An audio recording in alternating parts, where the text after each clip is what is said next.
Sa liblib na nayon sa paanan ng bundok ng Bicol kung saan makakapal ang mga puno at halos hindi sumisikat ang araw dahil sa mga nagtataasang puno ng kawayan at nara, nakatira ang isang dalagang nagngangalang Annaliza.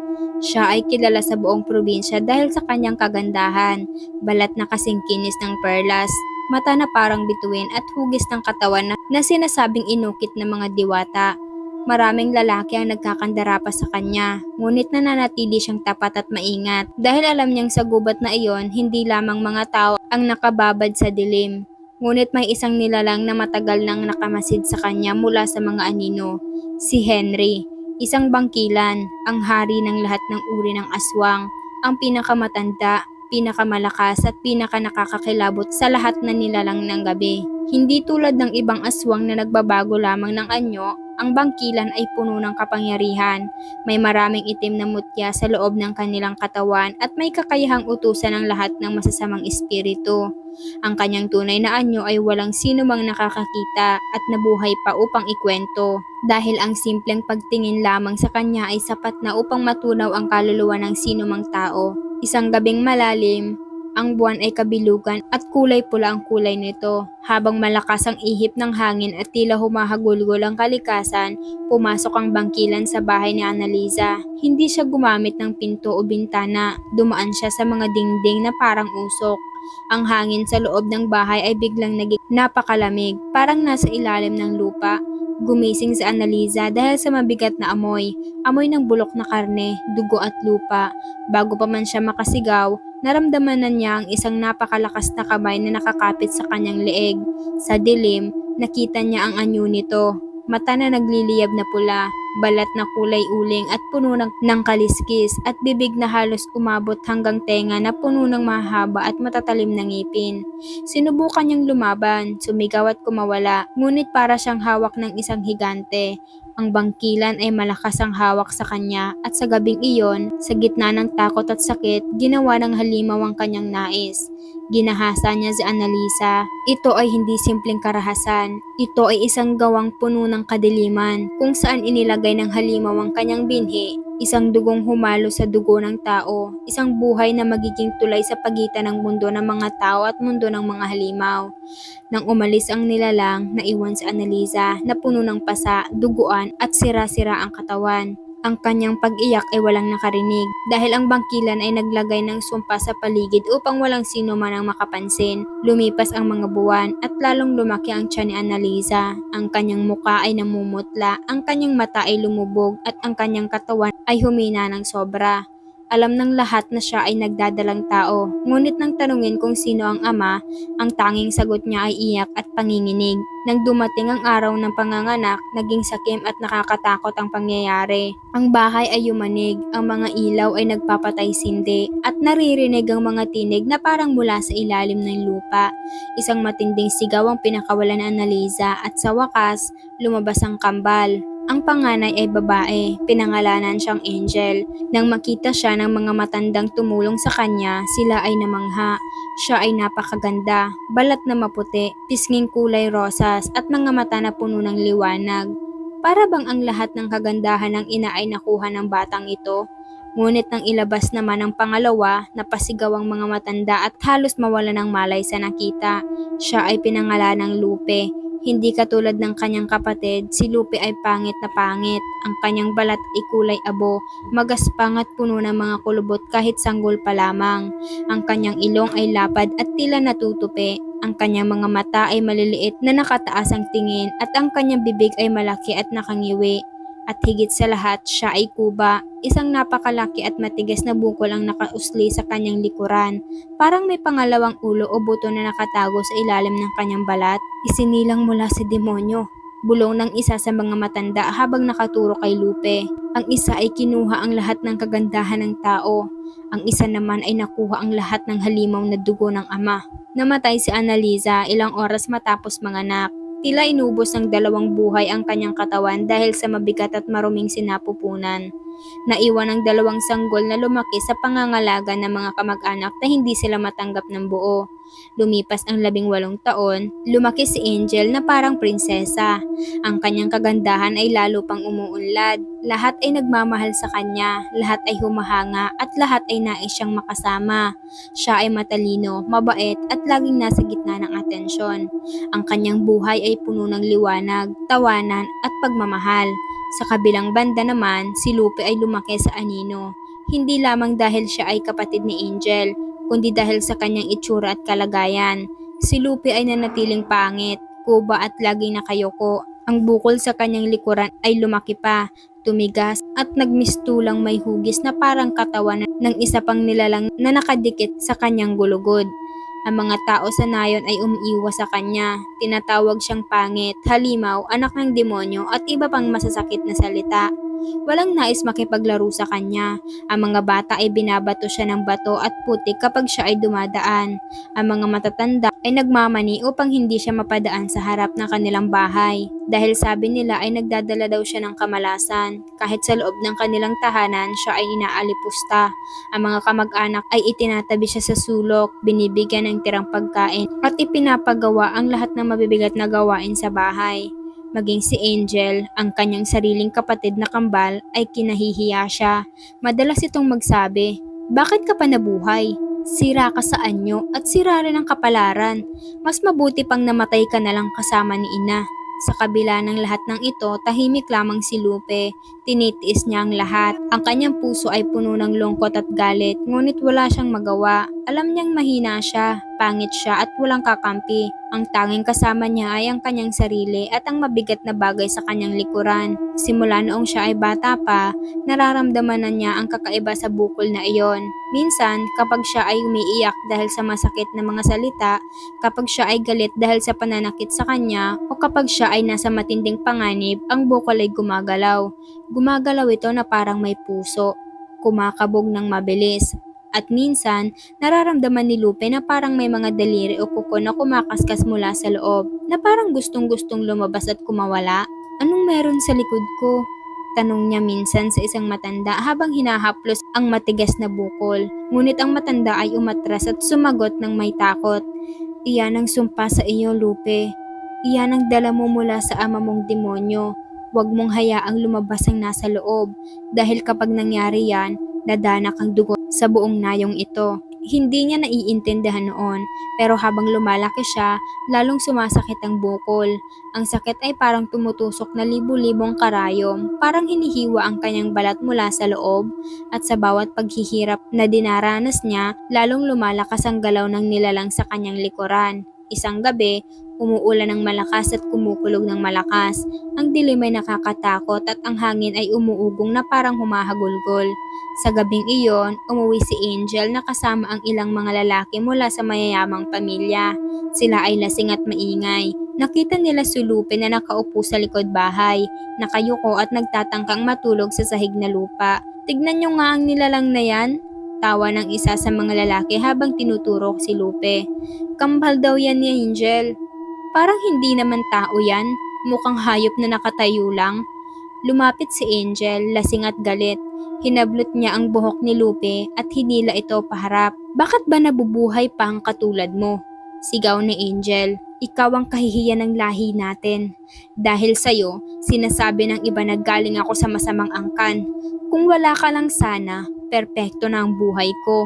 Sinimulan nilang saktan si Lupe. Sinipa siya sa tiyan, tinulak sa pader at binato ng mga matitigas na bagay. Umiiyak si Lupe, sumisigaw na parang bata at humihingi ng awa. Pero lalo lamang silang nagalit. Sa gitna ng pananakit, hinampas ng isa sa mga lalaki ang napakalaking bukol sa likuran ni Lupe gamit ang isang kahoy. Napasigaw si Lupe. Isang matinding sakit ang dumaloy sa buong katawan niya. Mas masakit pa kaysa sa lahat ng pananakit na naramdaman niya sa buong buhay niya. At doon, narinig niya ito, isang tunog, tunog ng nabasag na buto, tunog na napunit na laman at balat. Napahawak si Lupe sa kanyang likuran, naramdaman niya ang mainit at malapot na likido na dumadaloy pababa sa kanyang bewang. Dugo, maraming dugo. Ang sakit ay nagiging matindi na parang hinihiwalay ang kanyang kaluluwa sa katawan. Bumigat ang talungkap ng kanyang mata. Ang paligid ay umiikot. Ang mga boses ng mga nananakit sa kanya ay naging malabo at malayo. Hanggang sa tuluyang nawalan siya ng malay at bumagsak sa lupa. Habang nakahiga siya at walang malay, ang bukol sa kanyang likuran ay nagsimulang bumuka ng dahan-dahan. Mula sa siwang na nabuo, lumabas ang isang mahabang daliri, itim, matigas at may kuko na kasing talim ng labaha. Sumunod ay isang maliit ngunit nakakatakot na ulo na puno ng buhok na parang alambre. May matang mapula at bibig na puno ng ngipin. Lumabas mula sa likuran ni Lupe ang isang nilalang na kasing laki ng isang bata ngunit may anyong demonyo. Ito ay isang anak ng bangkilan. Isang hiwalay na buhay na nabuo mula sa itim na dugo ng ama at itinago sa loob ng kuba niyang katawan. Ang nilalang na ito ay walang ibang alam kundi ang paghihiganti at pagpatay. Dahan-dahan itong tumayo habang nakadikit pa rin sa likuran ni Lupe na parang isang napakapangit na pakpak. Binuksan ito ng malaki ang kanyang bibig at nagpakawala ng sigaw na hindi galing sa lalamunan ng tao. Isang tunog na parang halo ng iyak ng sanggol at ungol ng halimaw. Natigilan sina Angel at ang mga kasama niya. Ang ngiti sa kanilang mga labi ay napalitan ng matinding takot. Bago pa sila makatakbo, lumundag na ang halimaw. Unang sumalubong ang lalaking humampas sa likuran ni Lupe. Sa isang iglap, hiniwa ng matatalim na kuko ng halimaw ang kanyang leeg mula sa kaliwa hanggang sa kanan. Ang ulo nito ay halos maputol. Ang dugo ay bumulwak ng mataas, tumalsik sa mga pader at sa mukha ni Angel. Sumunod naman ang isa pang lalaki. Hinawakan siya ng halimaw gamit ang matitibay na kamay at dahan-dahan nitong pinunit ang kanyang dibdib. Maririnig ang tunog na nababasag na tadyang habang hinuhugot ng halimaw ang tumitibok na puso mula sa loob ng katawan ng biktima. Kinagat nito ang puso habang nakatitig ng diretso kay Angel. Si Angel ay nanginginig, hindi makagalaw sa takot. Nakita niya kung paano magbago ang anyo ng kanyang kapatid. Kahit nakahiga si Lupe at walang malay, ang katawan nito ay gumagalaw kasabay ng galaw ng halimaw na nakadikit sa kanya. Para bang ang halimaw ay siyang kumukontrol sa katawan ni Lupe habang ito ay tulog. "Kapatid, Lupe, tulungan mo ako," bulong ni Angel, puno ng luha at dugo ang muka. Ngunit ang halimaw ay walang awa. Dahan-dahan itong lumapit habang tumutulo ang dugo at laman mula sa bibig nito. Ang amoy ay nakakasuka, amoy na nabubulok na karne at sariwang dugo. Ang halimaw ay dahan-dahang lumapit kay Angel. Ang bawat hakbang nito ay nagiiwan ng mga bakas ng itim na dugo at putik sa lupa. Ang mga mata nito ay nagliliyab na parang nagliliyab na uling at ang bawat pagbuka ng bibig nito ay nagpapakita ng daang-daang matatalim na ngipin na parang mga karayom at kutsilyo. Hindi na makagalaw si Angel, ang kanyang mga paa ay parang nakadikit sa lupa at ang kanyang lalamunan ay tuyo na, hindi makapagsalita. Ang takot ay bumabalot sa kanya na parang mabigat na bato. Ang takot na makita kung ano ang magiging wakas niya. "Lupe, kapatid ko," bulong niya habang tumutulo ang luha na naghalo sa dugo sa kanyang pisngi. "Patawad. Patawad sa lahat ng sinabi at ginawa ko sa iyo." Ngunit ang halimaw ay walang pakundangan. Sa isang mabilis na galaw, inangat nito ang kanyang malaking kamay at hinawakan ang balikat ni Angel. Ramdam ng dalaga ang lamig na parang yelo na tumatagos sa kanyang balat at ang matatalim na kuko na tumutusok ng malalim sa kanyang laman. "Patayin mo na lang ako. Huwag mo na akong pahirapan pa," pagmamakaawa ni Angel. Ngunit sa halip na saktan siya agad, gumawa ang halimaw ng isang bagay na hindi inaasahan ni Angel. Dahan-dahan nitong inilapit ang kanyang muka sa tenga ni Angel at narinig ng dalaga ang isang boses na halo-halo, may bahid ng iyak ng sanggol, may bahid ng ungol ng halimaw at may bahid ng boses na pamilyar sa kanya. "Ikaw ang kumuha ng lahat ng ganda," bulong ng halimaw. "Ikaw ang tinangkilik ng lahat. Ikaw ang minahal, ang pinarangalan. At ako, ang inyong itinakwil, ang inyong itinaboy, ang inyong pinabayaan sa dilim." Nagulat si Angel. "Anong ibig mong sabihin?" "Ako ang nasa loob niya," sagot ng halimaw. "Ako ang dugo ng bangkilan. Ako ang halimaw na ipinanganak mula sa karahasan. At ngayon, oras na ng paghihigante." Sa isang iglap, ibinagsak ng halimaw si Angel sa lupa. Sinimulan nitong punitin ang kanyang damit gamit ang kanyang mga kuko habang tinitignan siya ng may matinding galit at kasiyahan. "Gusto mo ng kagandahan?" sabi ng halimaw habang pinipisil ang pisngi ni Angel. Ipapakita ko sa'yo kung ano ang tunay na mukha ng kagandahan kapag ang kasama ng naghari. Ang kagandahang iniingatan mo ay magiging laman na lamang ng aking sikmura. Nagsimulang sumigaw si Angel. Ang kanyang sigaw ay tumatakbo sa buong nayon, ngunit walang sino man ang darating upang tumulong. Ang halimaw ay naglagay ng sumpa na ang tunog ng takot ay hindi maririnig ng sino man, tulad noong ginahasa ang kanyang ina. Sa harap ng mga patay na katawan ng mga lalaki at sa ilalim ng liwanag ng buwan na ngayon ay kulay pula na, ginawa ng halimaw ang gusto nito kay Angel. Sinaktan niya ito ng hindi natitinag, pinunit ang kanyang katawan at pinakita sa kanya ang lahat ng sakit na naramdaman ng kanyang kapatid sa loob ng mahabang panahon. Ang kagandahan na pinagmamalaki ni Angel ay unti-unting nawala. Ang kanyang balat ay nagiging maputla at kulay abo. Ang kanyang mga mata ay naging itim at nawala ng ningning. Ang kanyang anyo ay nagsimulang magbago upang maging katulad ng anyo ng halimaw. Pagkatapos ng maraming oras ng paghihirap at sakit, tumigil ang lahat. Si Angel ay nawala ng buhay. Ang kanyang katawan ay naging halimaw din. Isang nilalang na katulad ng kanyang kapatid na ngayon ay nakahiga pa rin sa lupa na walang malay. Habang nangyayari ang lahat ng ito, sa kabilang dulo ng gubat, nararamdaman ng bangkila ng lahat. Ang pinakamakapangyarihan at pinakanakakatakot na nilalang sa buong Bicol ay nakaramdam ng paggalaw ng kanyang dugo, ang paggalaw ng kanyang mga anak.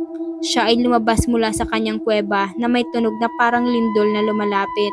Ang kanyang anyo ay hindi pa buo, ngunit ang kanyang presensya ay sapat na upang magpahinto ng lahat ng mga halimaw at espiritu sa paligid. Dumaan siya sa mga puno na parang mga dahon lamang at ang hangin ay naging napakalamig na ang lahat ng halaman ay natuyo at namatay sa kanyang pagdaan. Dumating siya sa lugar kung saan naganap ang lahat. Nang makita niya ang mga katawan, ang dugo na tumatagos sa lupa, at ang dalawang kambal na nakahiga sa gitna ng kalagayan, nakita niya ang katotohanan. Ang aking mga anak, bulong ng bangkilan. Ang kanyang boses ay parang ugong ng kulog at pagkiskis ng bato. Ang aking dugo, ang aking nilikha. Lumapit siya kay Lupe. Hinawakan niya ang kanyang mukha gamit ang kanyang malalaki at matitibay na kamay. Ramdam ng halimaw sa loob ni Lupe ang presensya ng kanyang pagiging ama. Unti-unting bumalik ang malay ni Lupe. Nang iminulat ni Lupe ang kanyang mga mata, nakita niya ang isang nilalang na mas nakakatakot kesa sa anumang nakita niya sa buong buhay niya. Ang bangkilan ay may balat na parang uling na may mga kaliskis na kumikinang sa dilim. Ang kanyang mga mata ay nagliliyab na may apoy na hindi nauubos at ang kanyang mga ngipin ay kasing tulis ng matatalim na kutsilyo. Ang kanyang katawan ay puno ng mga itim na mutya na gumagalaw at kumikinang na parang mga bituin sa kanyang balat. Ama? Bulong ni Lupe habang hinahaplos ang kanyang sariling likuran. Ikaw ang aking pinakadakilang nilikha, sagot ng bangkilan. Ang isa ay kinuha ang magandang anyo ng tao, ngunit ang puso ay walang halaga. Ikaw naman ang nagdala ng aking kapangyarihan, ang nagdala ng aking katotohanan. Ang iyong pagiging kuba, hindi ito kapintasan. Ito ay tanda ng inyong kapangyarihan. Ang nasa loob mo ay ang aking kaluluwa, ang aking lakas. Tumingin si Lupe sa katawan ni Angel at nakita niya kung ano ang nangyari. Nakita niya ang lahat ng sakit na naramdaman ng kanyang kapatid at kahit nagalit siya noon sa kanya, naramdaman niya ang lungkot. Ngunit ang galit na naramdaman niya sa loob ng mahabang panahon, ngayon ay napalitan na ng pag-unawa. Bakit ako inalipusta ng lahat? Tanong ni Lupe. Bakit pinagtawanan ako?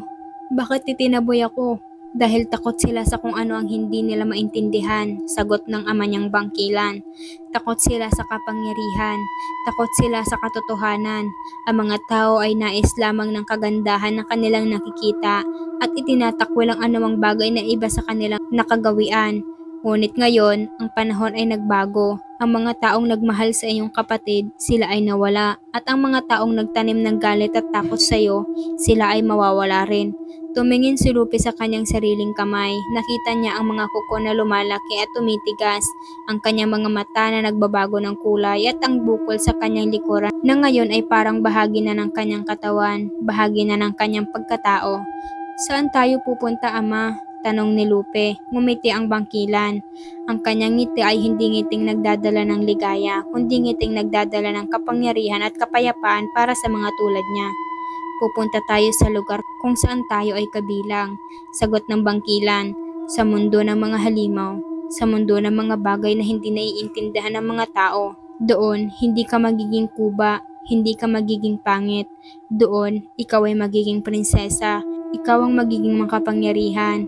At magkasama tayong maghahari sa dilim, habang ang mga tao sa ibabaw ay natutulog ng walang kaalam-alam sa katotohanan ang kanilang mga takot ay totoo at ang kanilang mga kasalanan ay laging pagbabayaran. Lumapit ang bangkilan at inangat si Lupe sa kanyang mga bisig. Malaki at matibay ang katawan ng bangkilan. Parang magaan lamang si Lupe sa kanyang pagkakayakap. Ang halimaw sa loob ng likuran ni Lupe ay sumabay sa paggalaw ng kanyang ama. At sa sandaling iyon, naramdaman ni Lupe ang kapayapaan na hindi niya naramdaman noon. Ang sakit ay nawala, ang lungkot ay nawala, at ang galit ay napalitan ng kapangyarihan. Lumakad ang bangkilan kasama ang kanyang anak palayo sa nayon. Habang lumalayo sila, narinig nila ang mga tunog na paggising ng mga tao, ang mga taong nakarinig ng sigaw, ang mga taong nagtatanong kung ano ang nangyari, ang mga taong naghahanap ng kanilang mga mahal sa buhay, ngunit walang nakakakita sa kanila. Ang dilim ay nagbantay sa kanilang pag-alis at ang hangin ay nagdala ng kanilang amoy palayo sa lugar. Lumipas ang mga taon, ang nayon ay muling naging mapayapa. Ang mga taong nananatili doon ay nagsimulang magkwento ng isang kakaibang pangyayari. Sinasabi nila na may mga gabing naririnig nila ang mga sigaw ng mga tao, ang tunog ng mga paa na tumatakbo ng mabilis at ang tunog ng mga kuko na tumatakas sa mga puno at pader. Sinasabi nila na kapag gabi na, kapag ang buwan ay kulay pula, makikita nila ang dalawang anino na naglalakad sa gubat. Ang isa malaki at makapangyarihan at ang isa ay maliit ngunit may taglay na kapangyarihan na hindi maipaliwanag. May mga nagsasabing kapag may mga taong nagtatakwil sa kanilang mga anak, kapag may mga taong nagtatago ng kanilang mga kasalanan, kapag may mga taong humuhusga sa iba base lamang sa kanilang itsura o katayuan, ang dalawang anino ay babalik. At kapag bumalik sila, ang takot ay maghahari at ang mga kasalanan ay magbabayad. Si Lupi ay hindi na ang inaalipustang kuba, siya ay naging isang makapangyarihang nilalang, ang kapangyarihang katulad ng kanyang ama. Ang halimaw na nasa loob ng kanyang likuran ay hindi na isang sakit o sumpa. Ito ay ang kanyang lakas, ang kanyang pagkakakilanlan at ang kanyang kapangyarihan.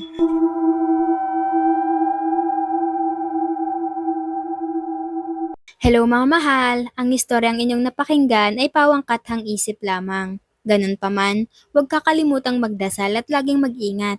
Huwag din kalimutang i-like, i-share, i-follow ang ating page at mag-comment sa ating story para ma-shoutout kita sa ating mga susunod na upload. Maraming salamat sa pakikinig. Ingat!